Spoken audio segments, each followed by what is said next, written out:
The challenge we've got, I suppose, is that we've got a company that is rich enough to put a man into space, but we've got very conflicting stories about how safe it is to work at Amazon, and we've got clear evidence that pay has only risen about a third as much of sales. But let's get into some of the issues behind that. Hi everyone, I'm Byrne. I'm chair of the Business and Trade Committee here at the House of Commons.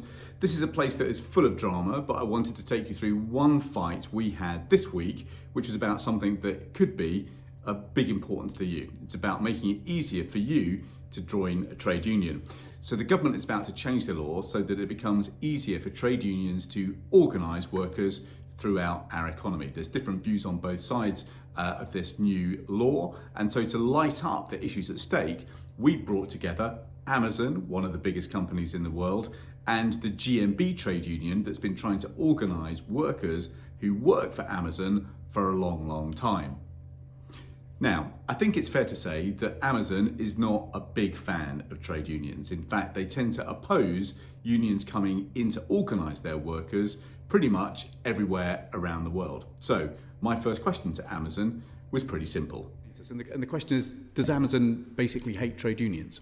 Amazon is really clear that our preference is working directly with our employees. It's worked very well for us in the 25 years that we've been inside of the UK. Should our employees choose union recognition, union representation in any way, of course, we'll comply. Okay. Trade unions tend to have two big things that they focus on. One is about making sure that workplaces are safe, and the second is making sure that workers are paid well. And frankly, we heard from the GMB some real horror stories about some of the health and safety issues that they've got with Amazon warehouses in Britain. The workplace is not a good place to work. I've been working with Amazon workers for 13 years, actually, even though we've been in Coventry for the last 2 years. They're suffering injuries day in, day out. There's a disproportionate amount of ambulances that go to site than any other warehouses, which means that, it's not a safe environment that they're working in. I've talked about health and safety. It's not a priority. And if anybody's worked at Amazon for longer than 2 years, they will have some kind of injury. Garfield behind me used to ride a bike to work. He was fairly fit, and now he can barely catch the bus. He has real pain with his knees. Paramarathon's wife has now got a back injury for life. Mohammed Nur, that's with us as well, had a back injury at work and will, find it difficult now to be in work all of the time. I talked about Adnan that had chemicals go into his eyes. These processes continue. Since we lost the recognition, somebody's arm went into a conveyor belt. I just want to make sure I've got everything. Seferina, that's with us, had a heart attack at work. She believes that was brought on by the stress of keeping hold of her job. And since we lost the recognition, they've taken off the reasonable adjustments that she had and put her somewhere that she can no longer talk to workers. Now, as you might expect, Amazon disputed pretty much every single one of those stories. There are many allegations that have been made around the safety. When those have been investigated, then they've been proven to be untrue. Targets are. And you'll be aware of the allegations because they've been reported by the BBC, that such as people's fear of missing those performance targets and perhaps losing their job, that they are urinating into plastic bottles to avoid taking the time to go to the bathroom. Is that true? I don't recognize that in the 7.5 years. I don't think Stuart would say the same for his 10 years at Amazon. When we're in our buildings and we talk to our employees on the shop floor who are doing meaningful work for our customers and are proud of their role, they tell us about the way that they feel fulfilled and they're able to provide for themselves and for their families. So don't recognize that. Okay. And you'll be aware too then of an observer-led investigation that reported over 1,400 ambulance call-outs in a period of just 5 years. I mean, that indicates an environment that's not terrifically safe to me. I would disagree with the premise of the question and allow me to explain. So the first point is that if an employee at any point needs medical attention, which is beyond what our capable first aiders can do, would we call an ambulance? And the answer to that would be yes. However, I think it is oversimplistic and not correct to make a correlation between ambulance call-outs and whether an environment is safe or not safe. And if I could share the experience of my time within Amazon and leading buildings, whenever there would be an occasion that an ambulance would be called to site, then I would be informed of that matter, because safety is our priority, as I've stated. And in the majority of those cases, the situation is that for what we would describe as a non-work related incident or a pre-existing medical condition, and those were for the majority of the cases. So it is an oversimplification to state that a high ambulance call-out rate leads to an unsafe environment.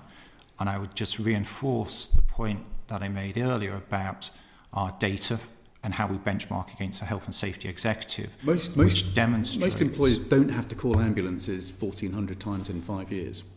I want to point out that we employ 75,000 employees over 100 locations across the entirety of the UK. There's 50,000 people work in the Palace of Westminster each day. We don't call ambulances 1,400 times over the course of 5 years. I think the data that Stuart shared speaks for itself. But as we shared earlier, one incident is too many. So we work actively hearing from employees, hey, what can we do better or different for you? Every time we have an idea or a concern brought to us, it's our obligation, but it's also our privilege to support them and to make sure that we're doing everything as safely as possible. Well, if one incident is too many, how would you explain the case that we were given just an hour or two ago of a 30-year-old man who got chemical in his eyes, and we were told that Amazon didn't or wouldn't call an ambulance because there were an excessive number of ambulance call-outs compared to other sites? It wasn't until he got home that he was able to go to hospital, and tragically it was too late to save all his vision, and he now only has 20% vision. Is that a case you recognise? I don't recognise that specific case. If you have details of that case, then we would write a follow-up. What I can say is that for any incident that does take place, then we conduct a thorough investigation of that. So it was on the 6th of October, I think, 2022, that Mr. Bezos says that we, Amazon, are going to be the Earth's best employer and the Earth's safest place to work. Is that now true? We are getting better every day. What you'll see inside of our buildings, and we'd like to invite each of you to come and see either any of our buildings at any point. You'll see a place where we care deeply about employees. I hear constantly, this is the best place that I've ever worked, and that is from multiple experiences in multiple of our buildings across the entirety of the UK. We then moved on to a discussion about pay. And what's been really striking when we looked all the way through the Amazon accounts is that the sales that Amazon register here in their UK business have been going really quickly for a number of years, but their pay for people has not been keeping up at the same level. So they find themselves using food banks, payday loans, and so therefore, having that seat at the table and being able to push for better paying conditions and making the employer listen to them would have meant everything to them. So that was a big area that we wanted to cross-examine Amazon executives about. When we look at your SEC filings and we look at the breakout for sales in the UK, we can see that between 2018 and 2023, Amazon UK's sales have grown by 132%, but growth in pay for frontline workers has been 42%. So are you basically profiteering from the hard work of employees and not giving them the full measure of their reward? Now, what I would like to reinforce is in terms of where our current position is on pay. And that is both above the real living wage and the minimum wage. It gives the opportunity for our employees working 40 hours a week across 40 days to be earning as a startup or a start position of £28,000 to £30,000. Now, when we set our pay, we go through an annual process and we take into account a number of different factors, including economic data points. We are confident that, and we do benchmark against other businesses, and we are confident that we are offering a fair rate of pay. It's one of the main reasons why employees actually choose to join us as well. It's not just pay, it's a benefits package that includes personal medical care, income protection, where we go over and above for our employees to make sure that they're choosing us. And the data shows that people want to work at Amazon, not just because of pay, but their total compensation. So, I mean, when we look at the premium, for example, that you pay over national minimum wage, we can see that September 2024, the premium over minimum wage was about 15% for low-paid workers, about 22% for higher-paid workers. That's now fallen to a 10% premium for lower-paid workers and a 17% premium for higher-paid workers. And I suppose we're looking at that alongside 2023 Amazon UK Services limited profits of 280.5 million. And I guess the question is, who leads the conversation on workers' behalf about how they get a bigger share of that almost £250 million worth of profit? I think that growth in national living wage is some of the reason why you'll see that too. I think many of us, from a business perspective, have been trying to keep up with how much that's moved over that same time period that you mentioned. When you ask the question, which I love to answer, about who is advocating this direct relationship that Amazon celebrates with our employees, the answer is the entirety of our leadership team, listening through multiple different channels to employee voice and responding. Pay is something that we've heard them say is very important to them, and as Stuart has pointed out, if you ask them why they work at Amazon, that we hear often that's the number one reason, because we pay competitively. Then, as you can imagine, there were very different stories that we heard about how easy Amazon was making it to allow the GMB to organise workers in Amazon warehouses in Britain.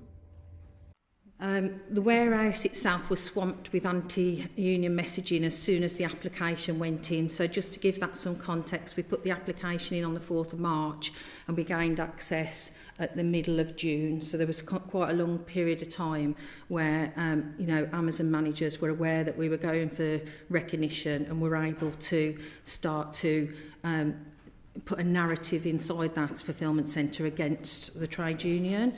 And some of the things they did was they had screens all inside the warehouse, and on every screen, so if you're going in through the bridge, the screen's there. If you're going through reception, the screen's there. If you're eating your lunch, the screen's there. Also, if you're working, you can also see these screens. And on these screens, they had messaging such as, why pay for something you already have? Union recognition may not be right for you if you want to keep putting your priorities first. You decide what's best for you. Union recognition might not be right for you if you want to continue speaking for yourself. Avoid unnecessary unknowns and uncertainty. Have improvements that benefit everyone implemented quickly. With all that you have with Amazon, union recognition may not be the best choice. Why pay for something you have right now? At Amazon, we want to speak with you. A union wants to speak for you. Before you vote for a union, we encourage you to seek out the facts. The best relationships are the direct ones, which obviously wasn't the best relationship for those workers at the time. But then what was really strange is that when we pressed Amazon about why, for example, their workers were going on strike, we got the strangest replies, which basically added up to either we don't know or we can't tell you. Here's the exchange in full. The main reason that they were striking for those 37 days was because of pay initially, but also because they wanted people to know what it was like to work in those fulfilment centres. They wanted their voices to be heard. So it is the conditions on the inside, it is the AI that is used against them. It pitches worker against worker. You never know what your target is, so you could, every day you could be working as hard as you can and never hitting that target. Depends on whether you're working with people that are younger and fitter or whether you're working with somebody that be at the same pace as you. That's an issue. Health and safety is an issue, and low pay is an issue. On that point, you mentioned strikes. If Amazon's such a great place to work, as you've said, that's what you hear time and time again from your team. Why have your team in Coventry gone on strike so much? I think it's important to note that we absolutely support their right to do that. That hasn't answered the. Excuse me. I've obviously we've sat here for quite a while now. I feel like I might need to get lessons from you both at some point in how to not answer the question that was asked directly. If you're that good an employer that you've explained to us so far, why have your workers in Coventry gone on strike so much? I think they're executing their rights as we absolutely would protect their ability to do. I've shared some data around that building about how employees are telling us it's a great place to work. What I would love to do is invite you, sir, to come and see the building yourself. I really apologise for interrupting you. My question was why. You haven't answered why. You've told me that, again, it's a great place to work and you've got all this data and I'd love to come and see what you do. Yes, but why? That's the one thing you haven't answered yet, which is the question I actually asked you. Why? I think that's a good moment for me to, again, extend the invitation. But it's a good moment for you to not... No, sorry, I'm really sorry. I'm going to really push this point. Okay. It's a great opportunity for you to not answer my question. If you are such a great place to work, and I'd like to congratulate you, said you won an award recently on being a great place to work. If you are that great a place to work, why have your workers in Coventry gone on strike so much? Our employees have the right to join a trade union or not to join a trade union, and we totally respect that. I'm pulling teeth at this point. Neither of you answered that question so far. I'll ask it once more. Yeah. I'll ask it once more and then I'll give up because I don't think I'm going to get an answer. Why have they gone on strike so much? What is the reason behind it? You talk to workers every day, you've told us, and that's what your teams do. So when you ask them, why are you going on strike? What's their answer back to you? Why are they striking? They were demonstrating their right to support the trade union that they were a member of. Okay. Simply put. Supporting a trade union isn't a legal reason for people to go on strike. What was the legal reason that they went on strike as set out in the paperwork that needs to be supplied to the employer in the relevant notice period? You mean the ballot for strike action? Yes, that's right. What was the legal reason? There are multiple scenarios over the recognition attempts that the GMB has made. We're not talking about recognition. We're talking about the 37 days of industrial action at BHX4 in Coventry. Paperwork needs to be supplied to the employer that lists the reason for strike action. What was the reason given for strike action on those 37 days in answer to my colleague's question? Mr. Morgan? Please repeat the question. In order to take industrial action, a union needs to win a ballot. In order to have a legal ballot, they need to supply to the employer some paperwork that lists the reason, and it needs to be a legal reason. Supporting their union is not a legal reason. It needs to be a legal reason as to why they wish to take strike action for that ballot to go ahead and be lawful and not be challenged in the courts. What was the legal reason on the paperwork supplied to you why your workers at Coventry BHX4 went on strike? That's one I would be willing to write back on. I don't have the information top of mind, or I can't recall it.